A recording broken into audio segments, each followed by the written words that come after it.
is doing da'wah. Tapi sebenarnya setiap muslim melakukan dakwah dan setiap muslim adalah dai. You either doing da'wah for Islam or doing da'wah against Islam.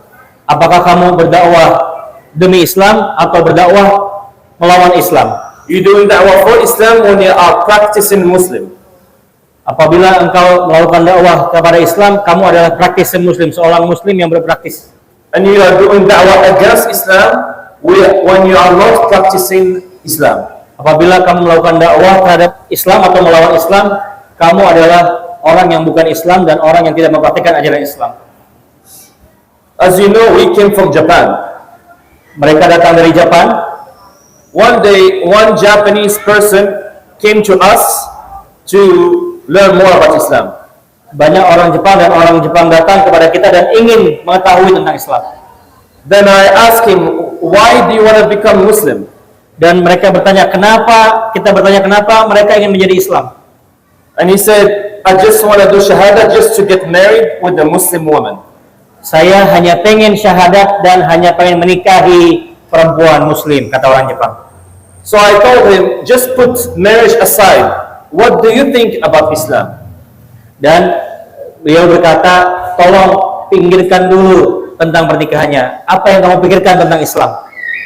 And he said that I was about to become Muslim one day, but I give up. Dan dia berkata bahwa saya ingin menjadi muslim suatu hari dan saya menyerah. And I asked him, why? Kenapa? And he said that one day he was in a Muslim country without mentioning the name. Suatu hari ia berkunjung ke satu negara muslim tanpa harus menyebut nama negaranya. And he was riding in a taxi. Dia naik taksi. And while going to his destination, the taxi driver told him, is it possible for me to just stop, go inside the masjid, pray, then continue to give you a ride? Ya. Dan suatu hari dia ingin meminta bahwa mungkin nggak bahwa kita berhenti ke masjid untuk sholat lalu kita pergi. So that Japanese man inside the taxi, he said, I start thinking and amazed by this man who has a structure in his life. Ya, dan orang Jepang ini terkagum-kagum dengan supir taksinya yang mereka sampai mau berhenti dulu untuk ibadah sambil bekerja ini. And he has something to believe in. Dan apa yang mereka percaya betul, yakini, mereka imani. So inside the taxi, I felt like becoming a Muslim. Dan saat itu di taksi, ia ingin memutuskan untuk menjadi seorang Muslim. Then the taxi driver came back and kept driving.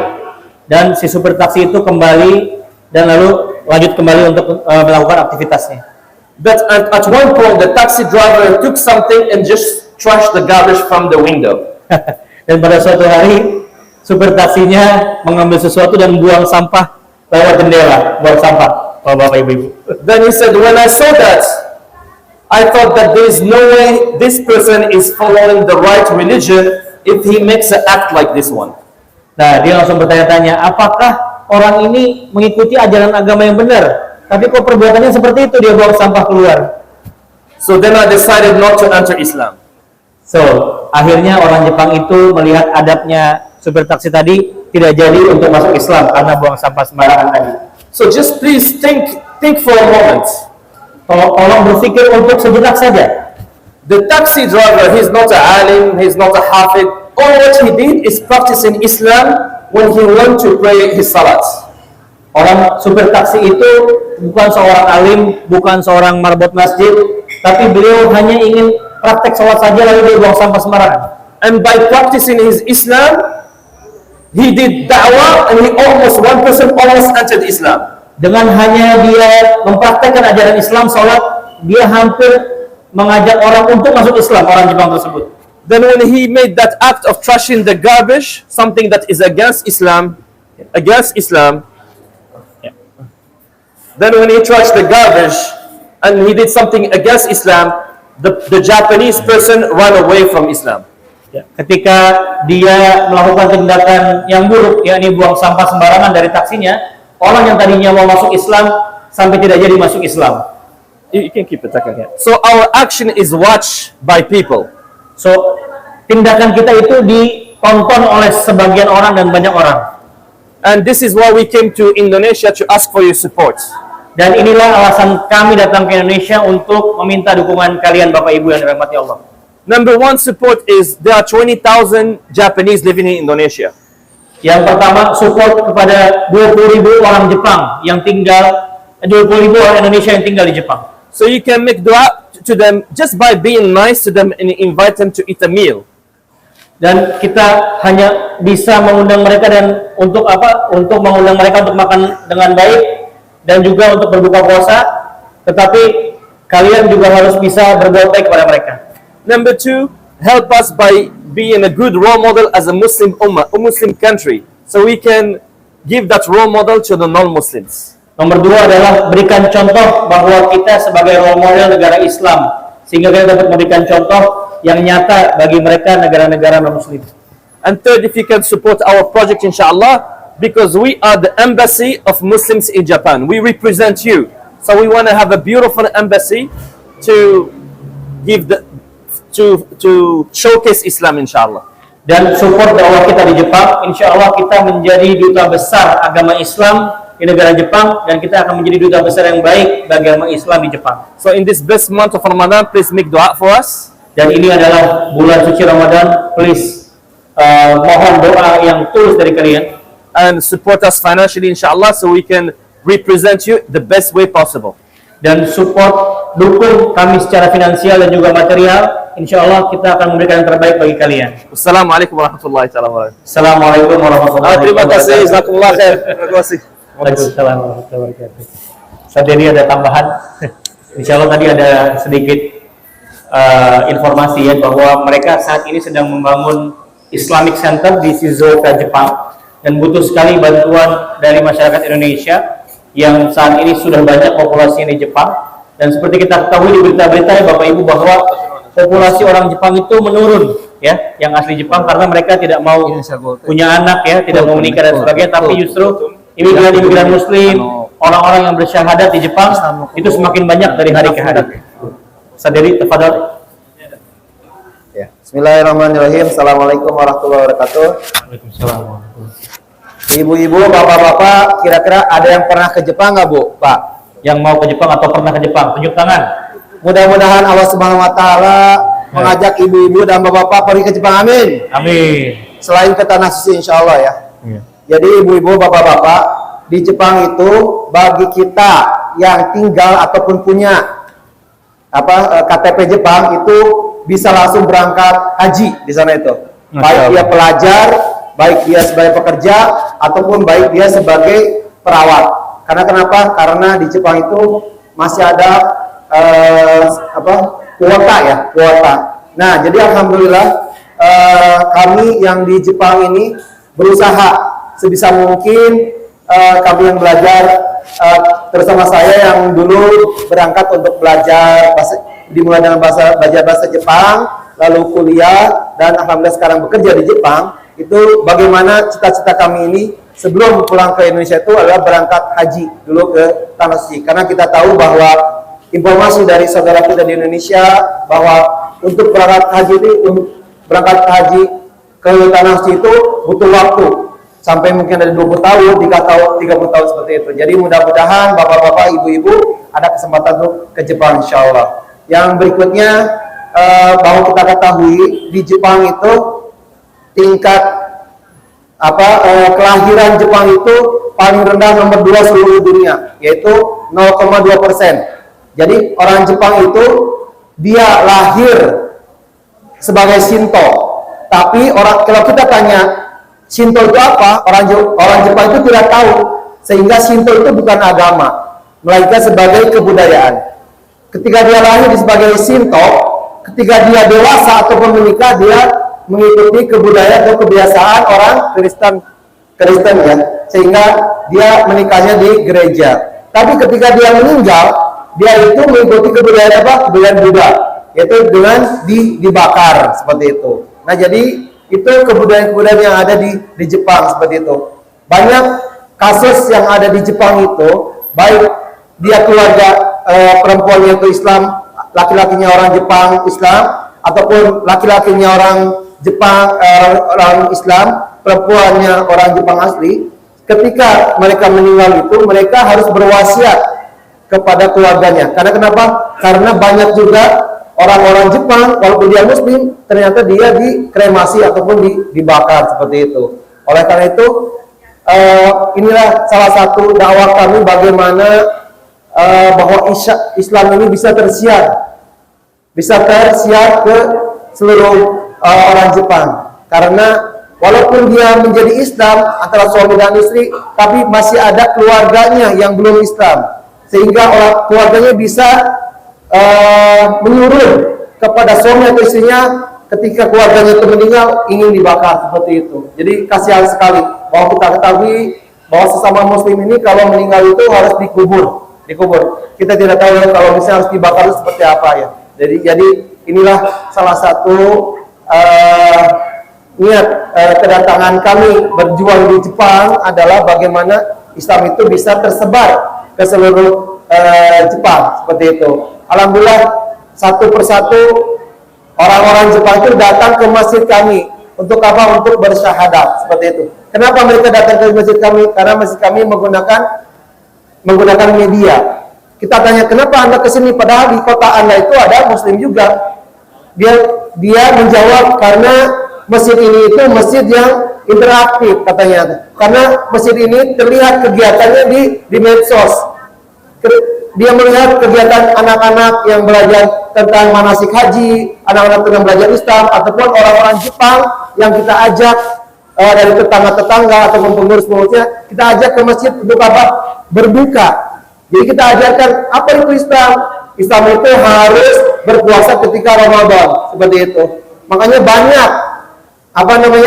banyak orang-orang Muslim yang di Jepang ini menjadikan ini sebagai lahan dakwah pada mereka.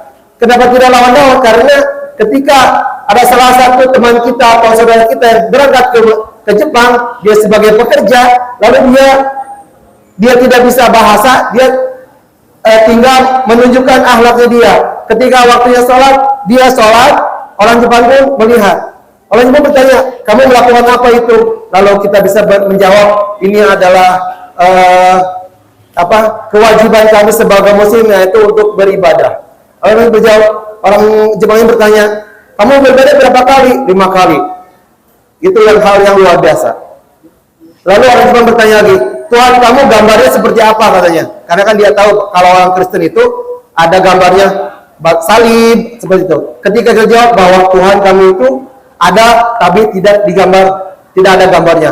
Lalu orang Jepang itu menjawab, agama kamu luar biasa. Karena tidak ada agama yang hanya ada orang Islam, yaitu tidak ada gambarnya, tidak ada berwujud, tapi jamaah ataupun para penganutnya itu teratur mengikuti tata caranya seperti itu. Yang berikutnya tentang Ramadan.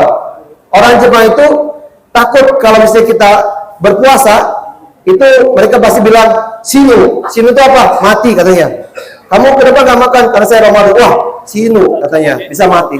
Padahal kita ketahui Ramadan itu tidak akan membuat kita mati seperti itu. Dan ini adalah salah satu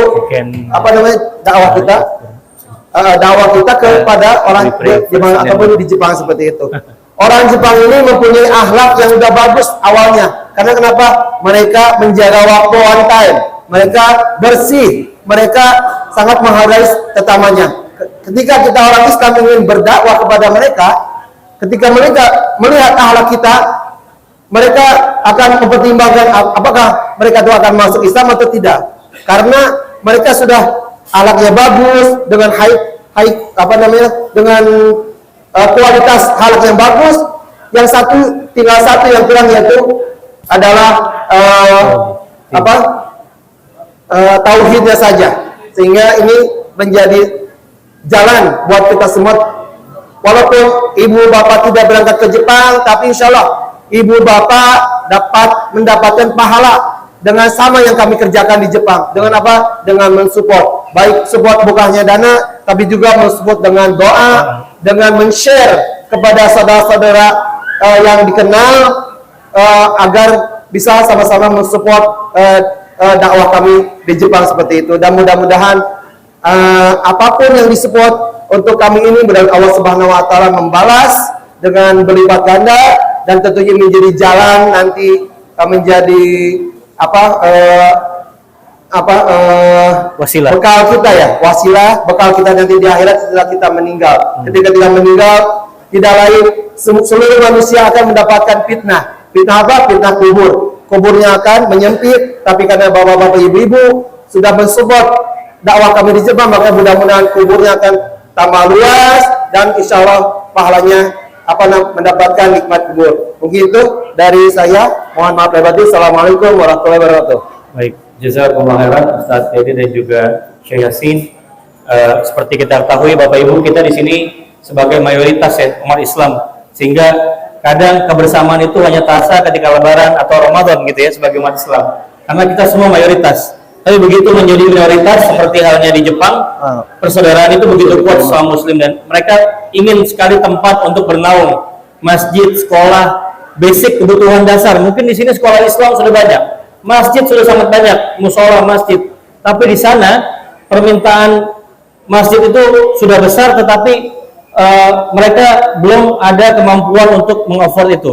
Di antaranya adalah setiap sholat Jumat sudah penuh tadi ya, ditampilkan bahwa kapasitasnya sudah penuh, sedangkan umat Islam di Jepang banyak yang setiap harinya bersyahadat. Karena lagi-lagi peran tauhid itu penting sekali Bapak Ibu, dimiliki oleh kita semua. Sebagaimana kita bergantung itu hanya kepada Allah Subhanahu wa taala. Sehingga peran tauhid begitu penting. Orang Jepang yang terbiasa hatinya kosong, mereka sudah disiplin, hidupnya sudah teratur, tapi hati mereka kosong gitu. Mereka bekerja nggak ada tujuannya. Sedangkan kita umat Islam, kita diajarkan bahwa kita itu semua tujuannya hanya kembali kepada Allah Subhanahu wa taala. Makanya pentingnya peran tauhid dalam hidup kita sehari-hari, dan insya Allah Bapak Ibu semua di sini bukan hanya bisa membantu secara finansial, tapi juga bisa membantu dengan doa. Salah satu doa yang dikabulkan adalah doa-doa orang yang sedang berpuasa. Insya Allah mohon doanya. Setelah ini sama-sama kita berdoa bagi saudara-saudara kita yang ada kaum muslim dan muslimat di seluruh dunia. Allahumma ighfir lil muslimin wal muslimat wal mu'minin wal mu'minat al ahya'i minhum wal amwat innahu qaribun mujibud da'wat walau qariyal hajat. Allahumma inni as'aluka ilman nafi'an wa rizqan thayyiban wa amalan mutaqabbal. Allahumma inni as'aluka husnul khatimah. Allahumma arzuqni taubatan nasuha qabla maut. Allahumma ya muqallibal qulub tsabbit qalbi ala dinik. Allahumma ya musarrifal qulub tsabbit qalbi ala ta'atik. Rabbana la tuzigh qulubana ba'da idh hadaytana wa hab lana min ladunka rahmah innaka antal wahhab. Allahumma salli ala muslimin wal muslimat fi Filistin wa fi Suriah wa fi Iraq wa fi Jepang wa fi Indonesia wa fi kulli makan. Amin. Rabbana atina fid dunya hasanah wa fil akhirati hasanah wa qina adzabannar. Waghfir li wa liwalidayya warhamhuma kama rabbayani shaghira. Subhana rabbika rabbil izzati amma yasifun wassalamun ala mursalin walhamdulillahi rabbil alamin. Amin. Bapak Ibu, selamat menunaikan ibadah Ramadan. Jazakumullah khairan dari kami. Jazakumullah khairan kepada para DKM Masjid Nurul Hidayah yang telah membantu kami dalam berdakwah, mensosialisasikan. Terima kasih kepada rekan-rekan MES DKI Jakarta, KPMI dan juga DKM. Sekali lagi, kurang lebih mohon maaf. Assalamualaikum warahmatullahi wabarakatuh.